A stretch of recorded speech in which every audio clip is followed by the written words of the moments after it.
ইতিহাস ও ঐতিহ্য পরিমণ্ডলিত একটি স্থান হলো শাঁখারী বাজার। প্রায় 400 বছর আগে গঠিত এই শাঁখারী বাজারে হিন্দু ধর্মাবলম্বীদের অত্যন্ত আবেগ ও ভালোবাসার একটি জায়গা। যে কোনো পূজা পার্বণে এই শাঁখারী বাজার সেজে ওঠে একদম বর্ণিল আয়োজনে। এইবারে শ্যামা পূজায় শাঁখারী বাজারের আয়োজনটা ঠিক কেমন ছিল তার এক ঝলক দেখে নেব আজকের ভিডিওতে। পুরান ঢাকার ঐতিহ্যের আরেকটি অংশ হলো টমটম বা ঘোড়ার গাড়ি। প্রাচীনকালে পুরান ঢাকার যাতায়াতের একমাত্র মাধ্যম ছিল এই টমটম, যা এখন কালে ভদ্রে মাত্র কয়েকটি দেখা যায়। পুরান ঢাকা যাওয়ার পথটি অত্যন্ত ব্যস্ত রাস্তা।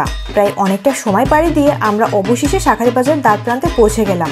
অবশেষে চলে এলাম আমরা শাঁখারী বাজার। এখানে ঢুকতেই প্রথমে একটি বড় গেট লক্ষ্য করলাম, যা খুব সুন্দরভাবে তৈরি করা হয়েছে শুধুমাত্র শ্যামা পূজা উপলক্ষে। গেট পার হয়ে সামনে দেখতে পেলাম দোকানদারের লম্বা লাইন। এখানে বিভিন্ন ধরনের খাবারের পসরা সাজিয়ে বসে আছে দোকানিরা, যেখানে ভাজা পোড়া থেকে শুরু করে যে কোনো ধরনের মুখরোচক খাবার এখানে পাওয়া যায়। এর আরেক প্রান্তে রয়েছে বাচ্চাদের খেলার জায়গা। আপনাদের সাথে কোনো বাচ্চা থাকলে তারা বিষয়টি খুবই উপভোগ করবে। শাঁখারী বাজারের রাস্তাটি অত্যন্ত সরু গলির মতো। এখানে রাস্তার উপরে প্যান্ডেল করে মূর্তি তৈরি করা হয়েছে। আমরা শ্যামা মায়ের দর্শন করছি আর প্যান্ডেলের নিচ দিয়ে রাস্তা অতিক্রম করছি। শুধুই কি তাই, এছাড়াও রাস্তার দুই পাশে রয়েছে অসংখ্য দোকান। শাঁখারী বাজারের এরিয়াটি শাখার জন্য খুবই বিখ্যাত, তাই যে কোনো ধরনের শাখা বা সিঁদুর কেনার জন্য আপনারা চলে আসতে পারেন এই শাঁখারী বাজার। এছাড়া আপনারা দেখতে পাচ্ছেন রাস্তার দুই কর্নারে অসংখ্য বিক্রেতারা তাদের মাটির প্রদীপের পসরা সাজিয়ে বসেছে। গতকাল ছিল দীপাবলি। দীপাবলিতে সনাতন ধর্মাবলম্বীরা তাদের বসত বাড়িতে প্রদীপের আলো দিয়ে সাজিয়ে রাখে, তাই আপনারাও খুব কম দামে আর সাশ্রয়ী উপায়ে প্রদীপ কিনতে চাইলে শাঁখারী বাজারে চলে আসতে পারেন। এখানে বিভিন্ন দামের ও বিভিন্ন ডিজাইনের প্রদীপ পাওয়া যায়। এখানে খুব ছোট প্রদীপগুলোর দাম 3 টাকা থেকে শুরু,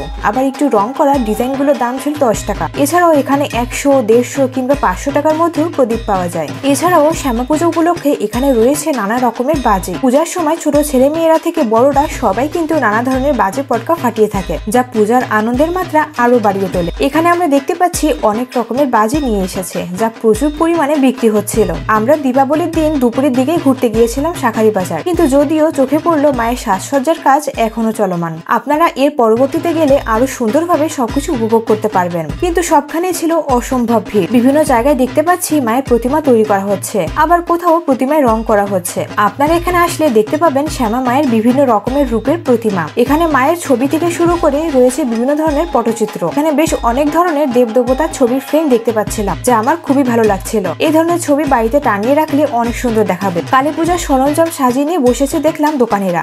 আপনারা যারা বসত বাড়িতে অথবা মন্দিরে মায়ের পূজা অর্চনা করতে চান, তারা পূজার সামগ্রী কিনতে হলে এখানে চলে আসতে পারেন। এখানে কিনতে হলে আপনাদের কোনো ঝামেলা পোহাতে হবে না, কারণ এখানে মায়ের পূজার প্রত্যেকটা সামগ্রী একত্রে বিক্রয় করা হয়। এছাড়াও এখানে পাবেন টিপ, মায়ের শাড়ি, মায়ের অস্ত্র এখানে পাওয়া যায়। একদিকে যেমন পূজার জন্য চলছে আয়োজন, অন্যদিকে দেখছি ঢাকঢোল পিটিয়ে মায়ের অর্চনা করা হচ্ছে। সবখানে যেন মায়ের একদম সাজ রব। এখানে আমরা আরো দেখছি বিভিন্ন ধরনের শাখা পিতলের সামগ্রীর দোকান, যেখানে ছিল কাঁসা ও পিতলের সামগ্রী। এখানে রান্নাঘরের বিভিন্ন যন্ত্রপাতি থেকে শুরু করে রয়েছে পূজার বিভিন্ন ধরনের সামগ্রী। এছাড়াও ছিল পিতলের দেবতা, তার মধ্যে অন্যতম ছিল মা কালী, কৃষ্ণ, দেবী দুর্গা, লক্ষ্মী, সরস্বতী ইত্যাদি। ঠিক এরকম পিতলের প্রতিমা কেনার জন্য আপনাকে অবশ্যই শাঁখারী বাজারে আসতে হবে। এখানে সব থেকে দর্শনীয় ও আকর্ষণীয় স্থান বলা যায় দেবী মায়ের এই স্থানীয় মন্দিরটি। বলা যায় এই মন্দিরে মা অত্যন্ত জাগ্রত, তাই বিভিন্ন ধরনের দেশ বিদেশ থেকে মানুষেরা এই মায়ের শরণাগত হওয়ার জন্য এখানে চলে আসে। মন্দিরটি একটি নির্দিষ্ট সময়ের জন্য খুলে আবার পুনরায় বন্ধ হয়ে যায়, তাই আপনারা যদি মায়ের দর্শন করতে চান তাহলে অবশ্যই সঠিক সময়টা জেনেই তারপর আসবেন। এখানকার লোকদের বিশ্বাস,